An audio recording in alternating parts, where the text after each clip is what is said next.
سب سمجھ گئے، اتنا بتایا کہ ان پر جنات کا سایہ ہے، وہ نہایت خطرناک جن کے اثر میں ہے۔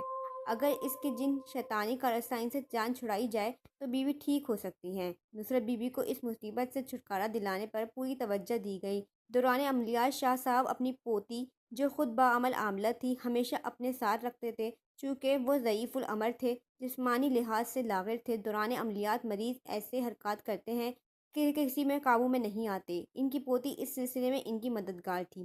دوسرا، شاہ صاحب کسی غیر محرم کو ہاتھ لگانا نامناسب سمجھتے تھے۔ شاہ صاحب نے سب کو سوائے اپنی پوتی کے باہر نکال دیا، تسبیح، سورہ یاسین، آیت الکرسی اور دیگر عملیات اپنے پاس رکھے، زور زور سے نہایت پردرد آواز میں پڑھنے لگے۔ نصرت نے شور مچانا شروع کیا، وہ بار بار شاہ صاحب پر حملہ کر رہی تھی، ایک دو دفعہ انہیں زخمی کر دیا۔ اس موقع پر ان کی پوتی سنبھالا دے رہی تھی۔ کوئی 1.5 2 گھنٹے بعد شاہ صاحب نصرت سے مخاطب ہوئے۔ وہ مخاطب تو نصرت